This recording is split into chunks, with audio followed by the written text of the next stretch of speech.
Hey, what's up, everybody? This is Charles. I want to welcome you guys to another episode of the Dreamerspro Show, where we cover everything from sports, hot topics, classic debates, entertainment, where we give you guys a fresh perspective on things and how we see them.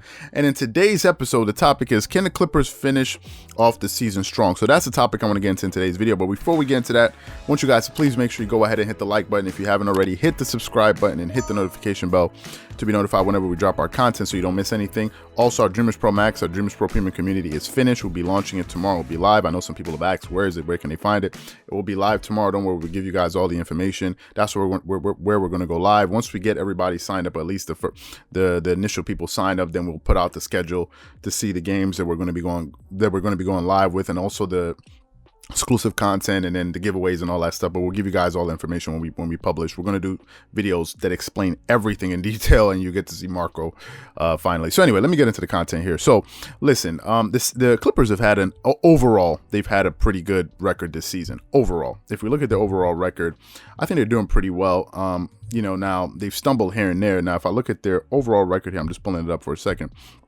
Give me a second here. So yes, they're number 2 in the Western Conference with a 24-11 record. They've won 7 out of their last 10 games or so. Now in February, it's been a bit up and down, right? February wasn't as good as January, and that's because that was due to some reasons. The first reason is they had some injuries to some key players. Paul George, I think, missed like 7 games in the month of February. Kawhi missed like 2 games. Pat Bev missed some games. So injuries played a part. Some of those games, they just didn't play well enough, to be quite honest with you.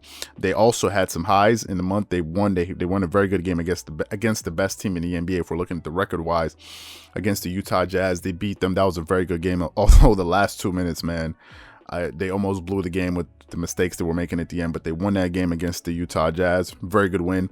Then they lost a very tough game to the Brooklyn Nets, where the referee just called a charge on Kawhi Leonard, where most of us thought that wasn't a charge, and they lost that game. It was a tough game. Then I think they bounced back and got another win, but then they had a very disappointing loss after some rest against the Grizzlies.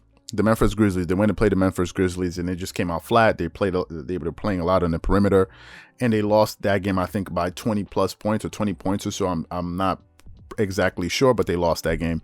Then they bounced back last night and got a win against the Memphis Grizzlies and really played how they should have played the first game, right?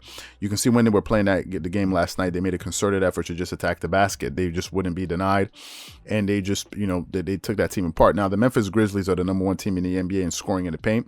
I think they score about 50 points a game or 50 plus points a game on average in the paint. And last night, the Clippers kind of, they flipped the script on them, and they were doing that, put them in foul trouble. I think they got them in foul trouble early in that second quarter, and they were able to bounce back and get a pretty decent win. I don't think Kawhi played played much of the fourth quarter.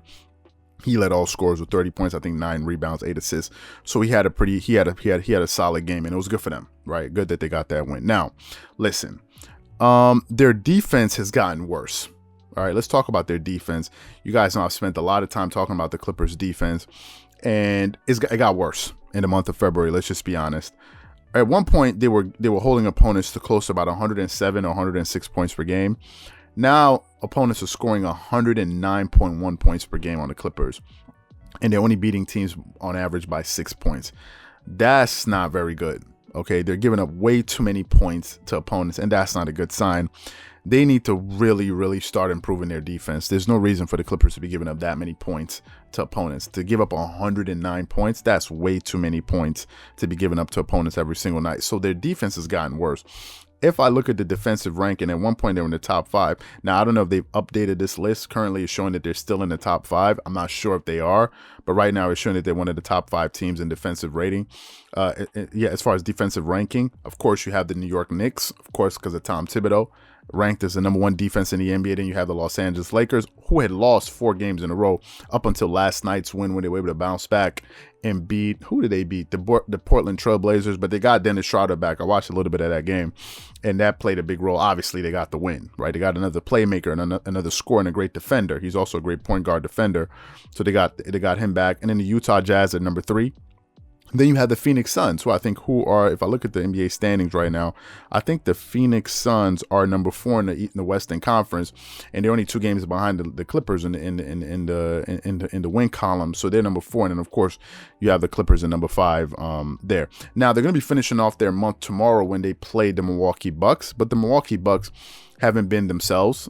They weren't the Milwaukee Bucks that we had last season, although they won their last 4 games, and they now have a 20-13 record. So they're 7 games above 500. So it looks like they're beginning to string some wins together, but they're 5-5 over their last 10. So it means they just recently started playing better now. It's not like I said they've been playing good all this while. So they have that. Now, if you look at next month, projecting out, because I said, can they finish off strong? Let me just give you guys some of the tougher opponents that they're going to be playing next month. Next month, they're going to be playing against the Celtics, who've been up and down, but the last time they did play the Celtics, they lost to the Celtics, and they had a lead on them, and Kawhi did play that game. Paul George didn't. They lost to the Celtics, and Kawhi didn't close in that game, which is something I was quite disappointed in. I wish he had played better. Then they're going to be playing against the Golden State Warriors. I think they beat them once, lost to them once. Then you have the Dallas Mavericks. Of course, you remember the Mavs are the ones that hung that 47-point loss on them early in the season when they had that matinee game that they lost. Then they're going to be playing the San Antonio Spurs, who got better. Started off the season kind of slow. Now I think they're in the playoff picture. If I look at the Western Conference, Spurs are now the number 5th seed in the Western Conference, and they won 6 out of their last 10 games. So the Spurs are live. Then you have the Philadelphia 76ers with Joel Embiid and these guys in the Eastern Conference, and the number 1 team in the Eastern Conference, and they have the number 1 record with a 22-11 record in the Western Conference, and they're 6-10, and they're 6-4 in their last. They won 6 out of their last 10 games, and then they're going to be playing the Milwaukee Bucks. These are the tougher teams really that they have in the month of March, and they have some teams obviously below 500. They have a mix of teams that are below 500. So they have a balanced kind of schedule. Now, here's the things I think they need to work on. Number 1, I said they need to improve their defense. Clippers need to work on their defense. Man, they're giving up way too many points. I think going into All-Star break and coming out of All-Star break, they need to start ramping up their defense. They need to start building their defensive habits, because you're not going to wait till the playoffs begin and then say, oh, we're going to just turn on a switch and start playing great defense. Now, some people kind of are afraid of saying, listen, you don't want to peak too soon. I understand that.